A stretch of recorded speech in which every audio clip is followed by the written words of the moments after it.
GRAM, c'est le groupe d'accompagnement des malades, une structure du diocèse de Goma, fondée en 1995 par l'abbé Innocent Irindekwe et par la sœur Louisa Flissi, dont la mission est d'accompagner, éduquer et promouvoir l'autonomisation des personnes vulnérables et notamment des malades chroniques. Ici, je m'en vais vous présenter ce que nous faisons, de l'appui que nous recevons de Caritas Children et de ses bienfaiteurs. Premièrement, ce que nous faisons, c'est la scolarisation des enfants. Nous avons 70 enfants qui sont soutenus par GRAM grâce au soutien de Caritas Children. Mais aussi l'autre activité, c'est le soutien psychosocial qui se fait à travers les visites familiales, les rencontres qu'on organise annuellement, les colonies de vacances, ainsi que les récollections.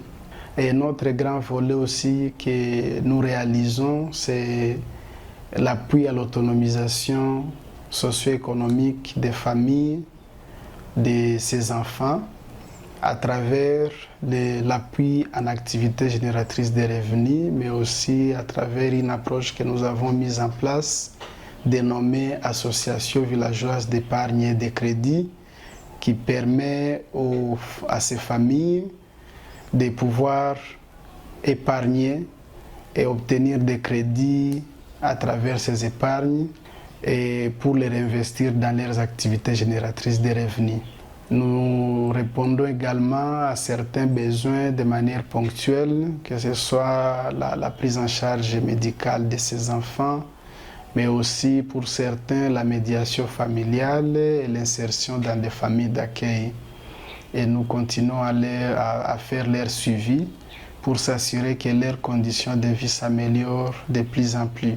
L'appui à la scolarisation a un impact très positif dans la vie des familles, des enfants et dans la vie des enfants eux-mêmes qui sont scolarisés en distance. Il y a plusieurs témoignages, les cas que je me rappelle là du Pou, un jeune garçon qui fait scolariser depuis sa 3e année et actuellement il fait le 3e secondaire.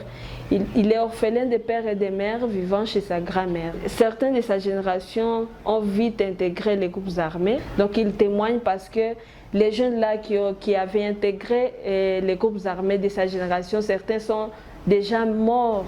Et pour lui, il trouve ça comme une chance d'avoir été épargné parce qu'il est scolarisé. Des familles qui bénéficient du soutien à distance témoignent également à leur tour.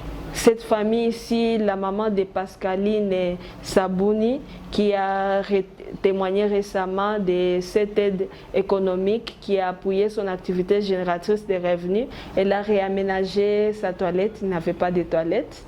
Mais aussi l'appui a contribué à la sécurité alimentaire de la famille. Elle est capable de stabiliser son activité, mais aussi elle témoigne qu'aujourd'hui, qu'après l'appui, elle ne peut pas passer une nuit sans mettre quelque chose sous la dent pour les enfants et pour elle-même.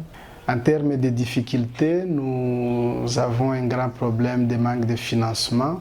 Et pour cela, il y a certains enfants qui n'arrivent pas à être pris en charge dans les familles parce que nous ne prenons qu'un seul enfant par famille. Nous avons aussi un problème de manque de psychologues pour essayer un peu de répondre aux problèmes psychologiques que présentent certains enfants. Nous avons aussi les problèmes des échecs scolaires qui sont enregistrés parmi les enfants. Et l'autre problème, c'est le fait que certains enfants n'arrivent pas à faire l'université.